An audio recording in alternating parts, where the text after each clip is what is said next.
Hi friends, welcome back to my channel.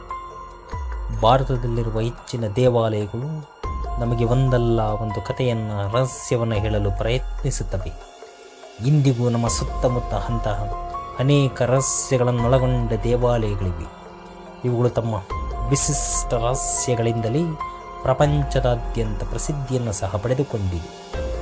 ಈ ಎಲ್ಲ ದೇವಾಲಯಗಳಲ್ಲಿ ಅದರ ವಾಸ್ತುಶಿಲ್ಪ, ಹಲ್ಲಿನ ಕಲ್ಲುಗಳು, ವಿಗ್ರಹಗಳು ಭಿನ್ನವಾದ ಕಥೆಯನ್ನೇ ವಿವರಿಸುತ್ತವೆ.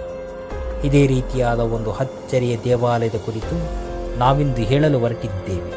ಇದು ಭಾರತದಲ್ಲೇ ಇರುವ ದೇವಾಲಯವಾಗಿದ್ದು, ಈ ದೇವಾಲಯ ಬ್ರಹ್ಮಾಂಡದ ಅಂತ್ಯವನ್ನೇ ಸೂಚಿಸುತ್ತೆ.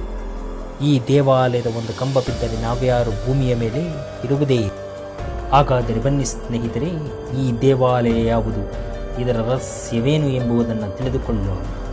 ಹಿಂದೂ ಪುರಾಣಗಳ ಪ್ರಕಾರ ಮಹಾಶಿವನನ್ನು ಲಯಕಾರನು ಎಂದು ಕರೆಯುತ್ತಾರೆ. ಈ ಜಗತ್ತಿನಲ್ಲಿ ನಡೆಯುವ ಪ್ರತಿಯೊಂದು ಕಾರ್ಯಕ್ಕೂ ಆತನ ಅನುಮತಿ ತಪ್ಪದೇ ಇರಬೇಕು ಎಂಬುದು ಸಾಮಾನ್ಯವಾಗಿ ಎಲ್ಲರಿಗೂ ತಿಳಿದಿರುವುದೇ. ಅಂತಹ ಲಿಂಗವಿರುವ ಒಂದು ಗುಹಾಲಯವು ನಮಗೆ ಯುಗಾಂತ್ಯವಾಗುವ ಮುನ್ಸೂಚನೆಯ ಬಗ್ಗೆ ತಿಳಿಸುತ್ತದೆ. ಮಹಾರಾಷ್ಟ್ರದಲ್ಲಿರುವ ಒಂದು ದೇವಸ್ಥಾನ ಇಂತಹುದೇ ರಹಸ್ಯವನ್ನು ಕಾಪಾಡಿಕೊಂಡಿದೆ. ಸಹ್ಯಾದ್ರಿ ಪರ್ವತ ಶಿಖರಗಳ ಶ್ರೇಣಿಯಲ್ಲಿ ತಲೆ ಎತ್ತಿ ನಿಂತಿರುವ ಕೇದಾರೇಶ್ವರ ಗುಹಾಂತರ ದೇವಾಲಯ ಅನೇಕ ರಹಸ್ಯಗಳ ಕೌತುಕಗಳ ತವರೂರು ಎಂದೆನಿಸಿದೆ. ಇನ್ನು ಈ ದೇವಾಲಯವನ್ನು 6ನೇ ಶತಮಾನದಲ್ಲಿ ಕಲಚೂರಿ ರಾಜವಂಶದವರು ನಿರ್ಮಿಸಿದರು ಎಂದು ಹೇಳಲಾಗುತ್ತದೆ. ಇದು ಶಿವನಿಗೆ ಸಮರ್ಪಿತವಾದ ದೇವಾಲಯವಾಗಿದ್ದು, ಇಲ್ಲಿ ಶಿವನನ್ನು ಲಿಂಗದ ರೂಪದಲ್ಲಿ ಪೂಜಿಸಲಾಗುತ್ತದೆ. ಇಲ್ಲಿರುವ ಶಿವಲಿಂಗವು ಸ್ವಯಂಭು ಶಿವಲಿಂಗವೆಂದು ಹೇಳಲಾಗುತ್ತದೆ. ಅಂದರೆ ಇದು ಸ್ವತಃ ಉದ್ಭವಗೊಂಡ ಶಿವಲಿಂಗ. ಈ ದೇವಾಲಯವನ್ನು ಸುಮಾರು 4671 ಅಡಿ ಎತ್ತರದಲ್ಲಿ ನಿರ್ಮಿಸಲಾಗಿದೆ.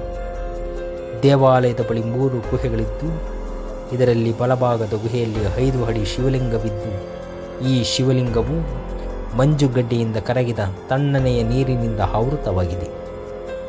ಈ ನೀರಿನ ಒಂದು ವಿಸ್ಮಯಕಾರಿ ಸಂಗತಿ ಎಂದರೆ, ಚಳಿಗಾಲದಲ್ಲಿ ಇಲ್ಲಿಯ ನೀರು ಬಿಸಿಯಾಗಿರುತ್ತದೆ ಮತ್ತು ಬೇಸಿಗೆಯಲ್ಲಿ ಮಂಜುಗಡ್ಡೆಯಂತೆ ತಂಪಾಗಿರುತ್ತದೆ. ಈ ನೀರಿನಲ್ಲಿ ಸ್ನಾನ ಮಾಡುವುದರಿಂದ ವ್ಯಕ್ತಿಯ ಪಾಪ ಕಳೆಯುತ್ತದೆ ಎನ್ನುವುದು ಇಲ್ಲಿನ ನಂಬಿಕೆ. ಈ ದೇವಾಲಯ 4 ಕಂಬಗಳನ್ನು ಹೊಂದಿದ್ದು, 4 ಯುಗಗಳಾದ ಸತ್ಯಯುಗ, ತ್ರೇತಾಯುಗ, ದ್ವಾಪರಯುಗ ಮತ್ತು ಕಲಿಯುಗವನ್ನು ಪ್ರತಿನಿಧಿಸುತ್ತದೆ. ಇಲ್ಲಿನ ನಂಬಿಕೆಯ ಪ್ರಕಾರ ಯುಗಗಳ ಅಂತ್ಯದಲ್ಲಿ ಈ ದೇವಾಲಯದ ಒಂದೊಂದೇ ಕಂಬಗಳು ಮುರಿದು ಬಿದ್ದಿವೆ. ಇದೀಗ ಉಳಿದಿರುವ ಒಂದೇ ಕಂಬ ಕಲಿಯುಗವನ್ನು ಪ್ರತಿನಿಧಿಸುತ್ತದೆ. ಕಂಬ ಮುರಿದು ಬಿದ್ದಾಗ ಕಲಿಯುಗ ಅಂತ್ಯವಾಗುತ್ತದೆ.